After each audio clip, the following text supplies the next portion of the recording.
Eine grässliche Geschichte. Im New Yorker Stundenhotel Quickie verlieren, oh Graus, 13 Männer ihren ganzen Stolz. Ein Fall für die Polizei. Mein Name ist Macaroni. Luigi Macaroni. Und ich habe den ätzendsten Job, den man hier in New York haben kann. Ich bin ein Scheißbulle. Macaroni, ein wahrer Freund und Helfer, kommt nach harter Arbeit schließlich doch noch zum Fahndungserfolg. Der Täter ist ein Kondom, das Kondom des Grauens. Zielscheibe von Puppenspiel und Comicvorlage, das Kondom in jüngster Zeit des Mannes ständiger Begleiter. Ist es klug, im Zeitalter von AIDS die Angst vor Kondomen zu schüren? Das kam 87 raus, da ging das gerade so los mit dieser richtigen Panikmache auch. Und also aus meiner damaligen Sicht habe ich damals gedacht, irgendwie ich könnte mal was machen, was so gegen Kondom spricht. Das ging mir so auf den Zwirn. Überall war so die heilige Kuh, Kondom, man muss Kondome nehmen, das ging mir total auf den Wecker. Und ich glaube, unterbewusst ist das dann einfach so gewesen, dass ich dachte, ich mache jetzt ein Monster-Kondom. So, das hat aber keine politische oder keine Aussage für mich, weil natürlich ist es wichtig, Kondome zu nehmen. Ich denke, niemand wird aufgrund des Puppenspiels oder aufgrund des Comics jetzt irgendwie denken, Kondome haben Zähne oder so. Das ist Quatsch. Das ist ein Spaß. Spaß Nummer 1, Sex.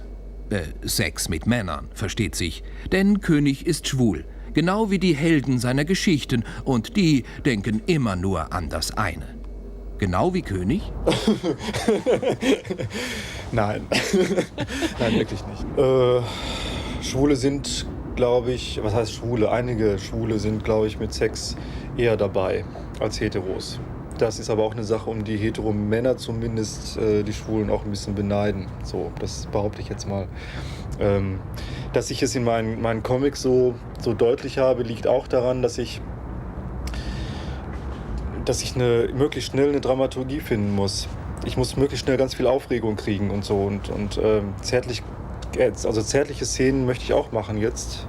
Aber die Geschichten würden dann länger und würden noch mehr Realität abbilden. Bei Sex kann man so schön provozieren und man kann so schön derbe Gags setzen, die auch einfach gut ankommen, die mir auch Spaß machen. Du bist verrückt nach mir, aber du hast Angst vor deinen Gefühlen. Du meinst, du bist ein richtiger Kerl, wenn du cool bist. Ein stolzer Sizilianer, was? Was wäre denn, wenn deine Mutter erfährt, dass du schwul bist? Du bist eine sizilianische Tunte. Sag das nie wieder.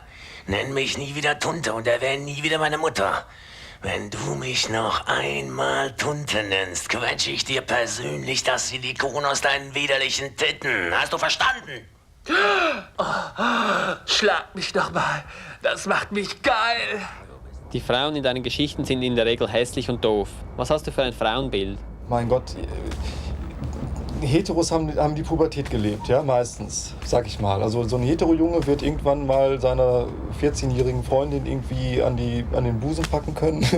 Und wir Schwule haben das nicht gehabt, weißt du? Also in der Regel nicht. Wir haben erst mit 18, 19 erfahren, dass es Männer gibt, mit denen man Sex haben kann und geile Sachen machen kann.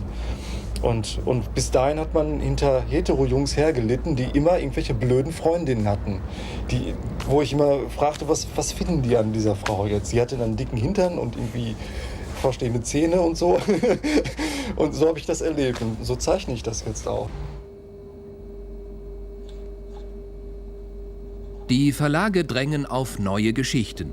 König will sie auch mit neuen Inhalten füllen. Gewalt gegen Schwule, AIDS, schwule Politik. Kurz, weniger Tralala, mehr Ernst des Lebens. Schwuler Ernst des Lebens.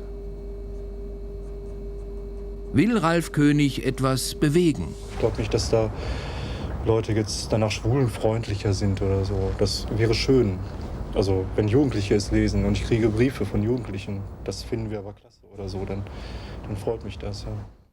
Das Kondom des Grauens ab Samstag in Zürich. Auch für Heteros. Am besten die Gummis vorm Aufrollen kurz untersuchen. Wenn da Zähne dran sind oder es faucht und zischt, also dann lieber nicht benutzen und ein neues besorgen. Ich meine, es ist nicht so lustig, den eigenen Pimmel über den Teppichboden flitzen zu sehen. Also, ist ein Tipp, okay?